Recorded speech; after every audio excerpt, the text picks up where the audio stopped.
What interventions can help low-income households escape poverty? This is a key question in development economics, and among the possible answers, much hope has been placed in the power of financial access. But studies in many settings and countries have shown modest or no effects of extending credit to poor households. Why is this the case?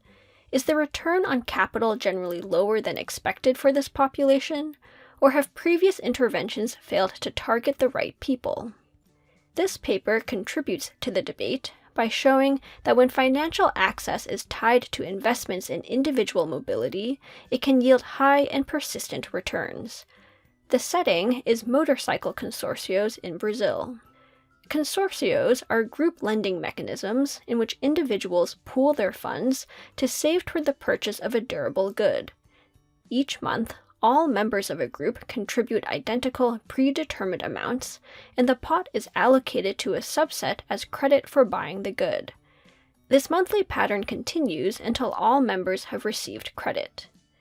Consortios are widespread in Brazil, with more than 6.7 million participants in a given year. Roughly half of these are in motorcycle consortios, and these investments can shape labor market outcomes by allowing job seekers to search farther afield. On average, Brazilians have access to around 230 firms with around 2,800 jobs within a 1-kilometer commuting distance, but this balloons to over 9,000 firms with nearly 180,000 jobs within a 20-kilometer distance. To estimate the causal effect of receiving credit via a consortio, the authors leverage the allocation rules. Each month, credit recipients are determined via two mechanisms: lotteries and auctions. The relative number of each varies by group, but by law, at least one good must be allocated by lottery in every group each period.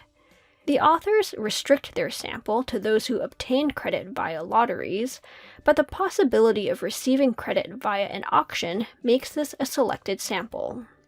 Suppose, for instance, that individuals who bid in auctions, rather than waiting for their lottery number to be chosen, are those who need a motorcycle urgently as the result of a positive employment shock. In this case, staying in the lottery pool would be systematically correlated with bad labor market outcomes.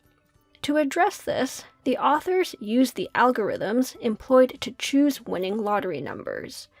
They identify which participants in each group would have won a lottery if there were no auctions, and use these simulated lottery winners to predict actual lottery winners. Causal effects are then estimated by comparing outcomes for predicted winners each month with outcomes for participants in the same group who have not yet been predicted to win. This figure shows the effect of being a predicted lottery winner on commuting patterns. Pre-treatment, there is no systematic effect, but post-treatment, there is an immediate increase in the distance between where an individual works and where they live, and in the distance between where they work and the nearest public transportation stop. This implies that gaining access to a motorcycle allows individuals to transition to jobs farther from home or public transportation, and correspondingly there is a marked improvement in labor market outcomes, as seen through higher formal employment rates and salaries. Scaling these estimates by the probability of being an actual lottery winner, conditional on being a predicted winner, reveals that formal employment increases by 6 to 8% in the first year after individuals obtain credit, and by 16 to 21% after 5 years. Salaries increase by 3 to 4% in the first year, and by 8 to 10% after 5 years.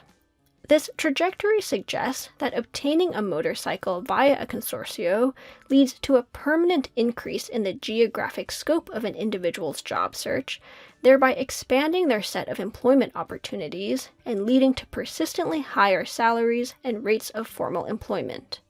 Consistent with this, the estimated effects are strongest for young, low-income individuals living in areas with less developed public transportation and fewer local employment opportunities. Overall, the the estimated effect on salaries implies that in this setting, credit access yields an annual rate of return of 12 to 15% over 20 years. Thus, while other studies have found that providing poor households with financial access rarely has transformative effects, this paper finds that credit access tied to investment in individual mobility can be highly impactful. This underscores two important lessons for policy. First, efforts to expand financial access often focus on entrepreneurs rather than workers.